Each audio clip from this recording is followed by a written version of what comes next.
it was sometime last year when they showed a render of this figure. And at the time I thought, oh, it's kind of lame. It's really lazy.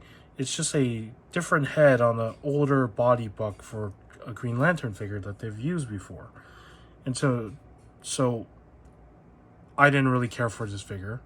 Even though I love Green Lanterns, this was a Walmart exclusive that I just did not need, because if this was how the figure turned out, then that would have been a disappointment. That would just be a lazy reuse of a body and a re-release of a figure with a new head, and just call it a day. Like, that's it. It's like, oh, it's Vampire Hal Jordan. But no, I am so glad that's not the case, because sometimes accessories can change the way you view a figure. And this particular figure, when they revealed those photos, had effects on it that I just loved, that could even work with fire, right? Because they look like flame effects that could work with her figure, in my opinion.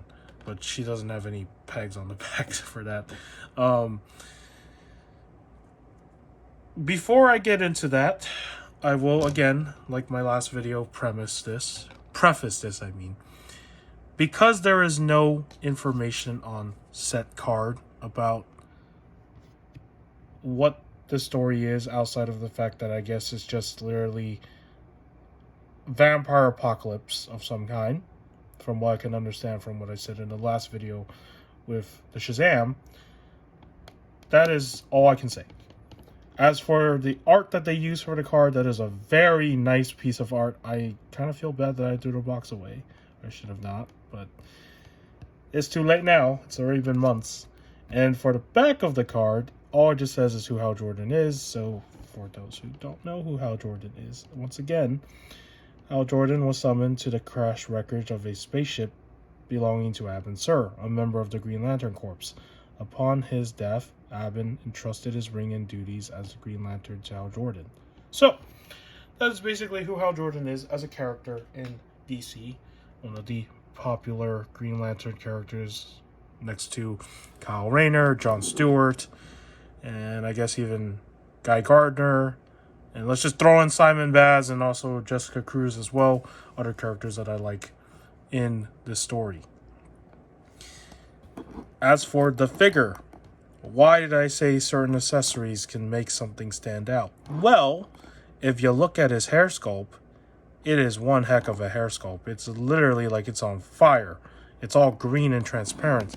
And when you make an accessory like this, right, that pegs onto the back of this figure, it changes everything about how a figure can look.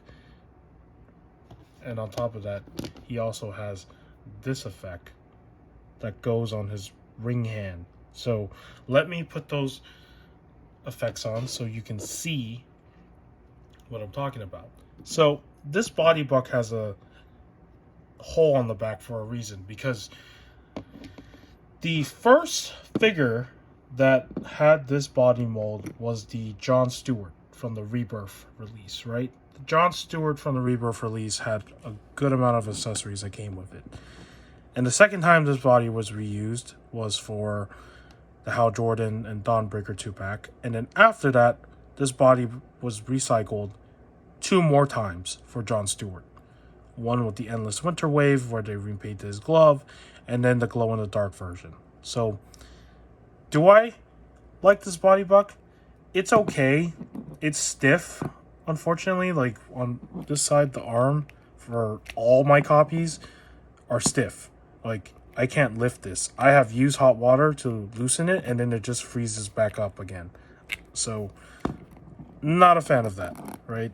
And then on top of that, there are other places on here that are just even tighter. So, it is a older body buck that doesn't have the same improvements like the stuff today.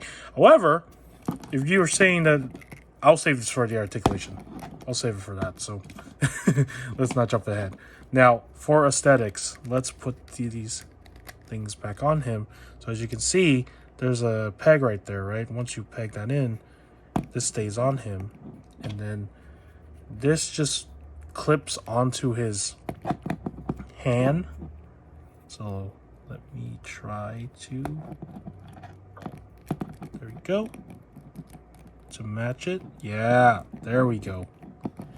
So now with everything on him, you can see why I said this figure is cool, because a render's a render, but then when you show what the figure comes with and what can change its appearance, this is it.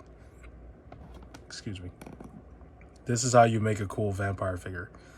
He looks like he's on fire, and he looks like he's gonna just, you know, do some serious damage with this freaking, with the construct, like just glowing. And I love this clip-on thing for the hands. It works, and it just makes it feel so cool on one side. I wish the other hand also had it too. It was like a missed opportunity to include two of them. Then it would just make it even crazier. But yeah, you can see the transparent green. And I love the green that they use for this effect. It is my favorite green. Which is why I like Fire's character, because she's also green. So that type of green has always just appealed to me the most, right? The green that they used for the Jon Stewart figure, the original one, and then of course the later Green Lantern releases like the Kilowog and Kyle Rayner 2-pack. I don't like that dark green. I don't know why they opted to go back to that as the construct color, but yeah. But this green is just nice. And look at that face too, right? Like you can see the green residue on his face. Like I just love that detail. So this was my first vampire figure for this whole DC versus vampires, and I'm happy to have this. I'm happy I found this, because you know, I didn't think I would ever find it, but if you saw my community tab post that I posted a while ago, I showed two images that I had, like, I guess saved up in my drive that I took of the streak I had with Walmart exclusives when it came to this particular period, because this was released a month later after, I believe, the Black Lightning and Captain Atom exclusives, so they were not that far off in time frame. And when I got him, it was October of last year, so of course what better to do is to talk about him in October. So here we are again in October of 2024. So yeah, all right. As for articulation, let's get into it. Now, this effect thing does not get in the way of articulation, or it kind of does a little bit. So if you don't want that on here, you can always remove it. So there's that. His arm will do the standard, you know, lifts up. It can go all the way back without this hindering it, of course. He can double joint, but because my copy is so freaking tight, I don't want to break those joints right now until I loosen them with hot water. As for his waist, it's very loose for some reason. So, and this is another thing I do want to show. He has an overlay, so you can see that it covers whatever is underneath. So the top can move side to side easily. You can also kind of crunch forward and kind of lean back. And then he does have rotation down here. It can also tilt side to side. So the overlay piece is really good. And then for his legs, look at that kick that he can do. That is impressive. Even some of the newer figures can't even kick out like that anymore, even with the softer pieces, which is really weird. So the fact that this guy can kick all the way up, he just can't split his legs too far, which is the the negatives. But you know, you don't need him to spread his legs too far. But the fact that he can kick all the way that up, that's pretty good, right? It's like a karate kick. And then because this is also stiff again, it should be able to do double joint.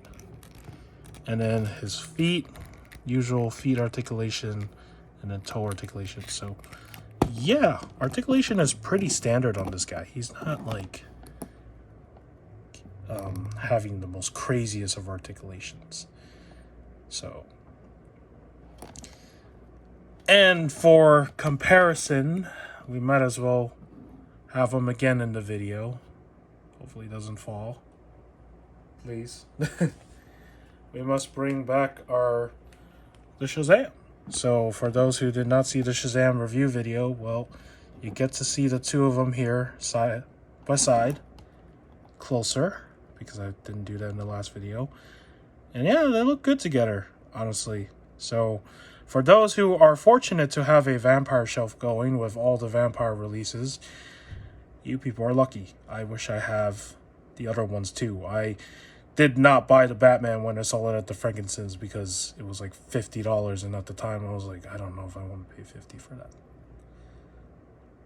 Right? For something that I did not have an appeal for yet. But after getting this guy, and also getting this guy recently, a month ago, right? My opinion has changed.